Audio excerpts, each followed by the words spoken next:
us, which means it's up to you. Think big, she said, and act. Inspired, I quoted her to some friends over dinner.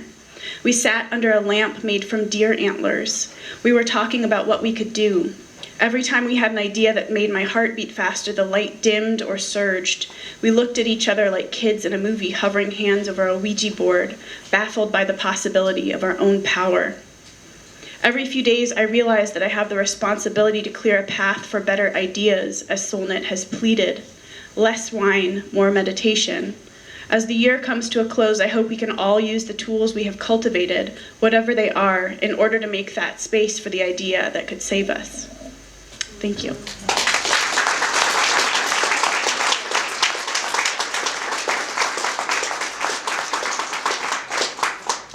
You are a rock star.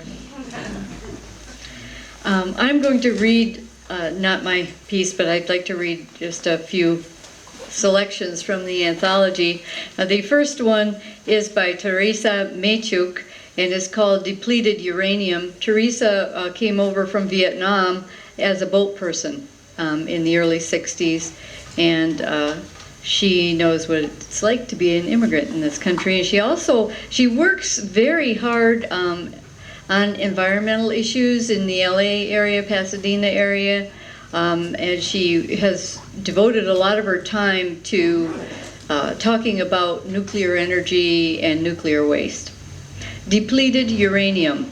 The water runs a neon color in the village.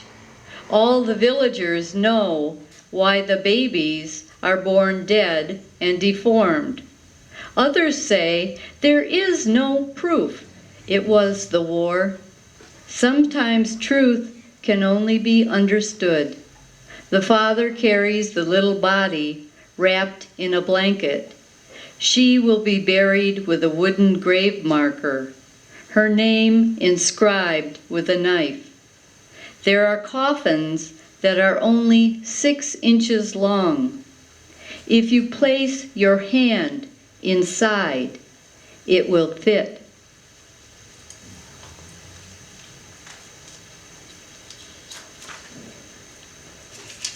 And this by Martin Espada, who is also the founder of Curbstone Press. He teaches at Amherst. He's always been an activist and an activist poet. He read in Washington, D.C. with us. We had 28 readers in Washington, D.C. We read about a block from the White House. And we just imagined we were shaking the windows, but I think we were. Martine sang and danced this. I wish I could do that. But I've never seen anybody read like that. It was amazing. Imagine the angels of bread. This is the year that squatters evict landlords, gazing like admirals from the rail of the roof deck, or levitating hands in praise of steam in the shower. This is the year that shawled refugees deport judges who stare at the floor and their swollen feet as files are stamped with their destination. This is the year that police revolvers, stove hot, blister the fingers of raging cops, and nightsticks splinter in their palms. This is the year that dark-skinned men lynched a century ago return to sip coffee quietly with the apologizing descendants of their executioners. This is the year that those who swim the border's undertow and shiver in boxcars are greeted with trumpets and drums at the first railroad crossing on the other side. This is the year that the hands pulling tomatoes from the vine uproot the deed to the earth that sprouts the vine. The hands canning tomatoes are named in the will that owns the bedlam of the cannery. This is the year that the eyes stinging from the poison that purifies toilets awaken at night to the sight of a rooster-loud hillside, pilgrimage of immigrant birth. This is the year that cockroaches become extinct, that no doctor finds a roach embedded in the ear of an infant. This is the year that the food stamps of adolescent mothers are auctioned like gold doubloons, and no coin is given to buy machetes for the next bouquet of severed heads in coffee plantation country. If the abolition of slave manacles began as a vision of hands without manacles, then this is the year. If the shutdown of extermination camps began as imagination of a land without barbed wire or the crematorium, then this is the year. If every rebellion begins with the idea that conquerors on horseback are not many-legged gods, that they too drown if plunged in the river, then this is the year. So may every humiliated mouth, teeth like desecrated headstones, fill with the angels of bread.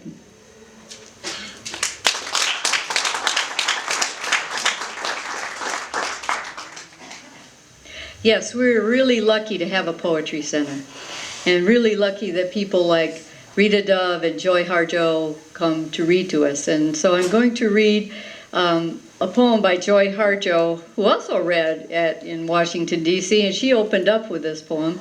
It's called Rabbit is Up to Tricks. And when she was halfway through with it, she said, oh, maybe I wrote about Bannon.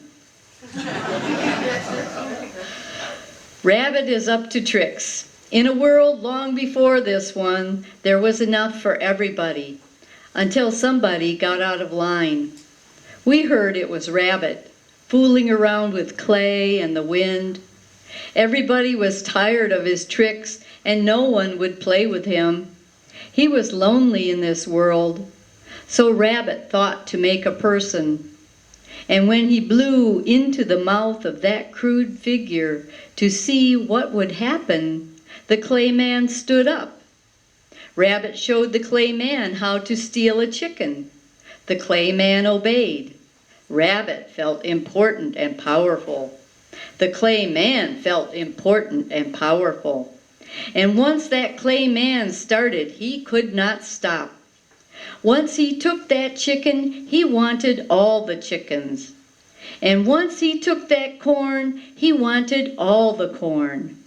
And once he took that wife, he wanted all the wives.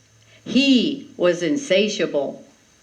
Then he had a taste of gold, and he wanted all the gold. Then it was land and nothing else he saw. His wanting only made him want more. Soon it was countries, and then it was trade. The wanting infected the earth. We lost track of the purpose and reason for life. We began to forget songs. We forgot our stories. We could no longer see or hear our ancestors or talk with each other across the kitchen table. Forests were being mowed down all over the world, and Rabbit had no place to play. Rabbit's trick had backfired. Rabbit tried to call the clay man back. And when the clay man wouldn't listen, Rabbit realized he'd made a clay man with no ears. And the last poem I want to read is by Fiona Martin. Fiona Martin is an undergraduate student, and I think she is the youngest poet that we have in this publication. This is her very first publication.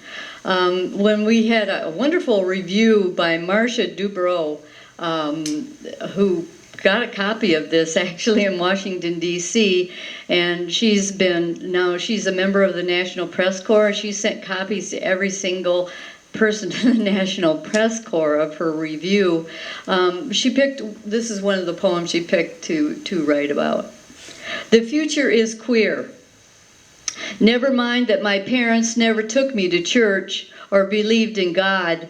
I still hear the words conversion therapy and think of my future because I don't know my past, my family, forefathers and foremothers and forequeers. They were all murdered by laughter or therapy or the plague ushered in by that last actor come president. Never mind that you can barely clock me anymore What with my longer hair and the guys in my bed, I still skitter into shadow and cry in the morning. They think we have a death drive because they say our sex can't create. They don't know how badly we want a future, how we would let ourselves become monsters to see what a tomorrow feels like.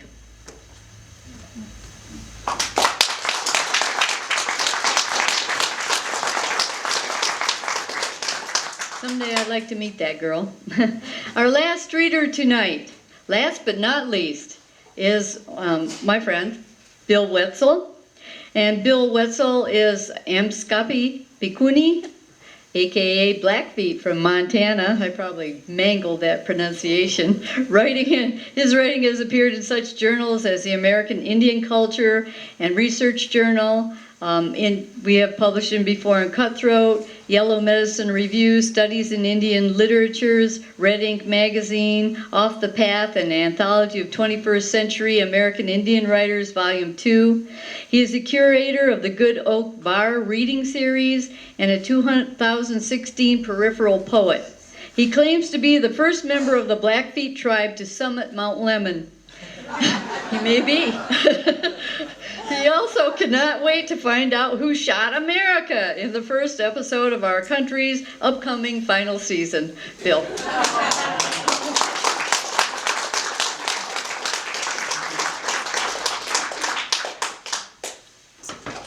Thank you, Pam. Yes, I'm Skapi Pikuni. I am a member of the Blackfeet tribe, and like our president, I'm also an avid tweeter, so I'll warm you up with some of my tweets.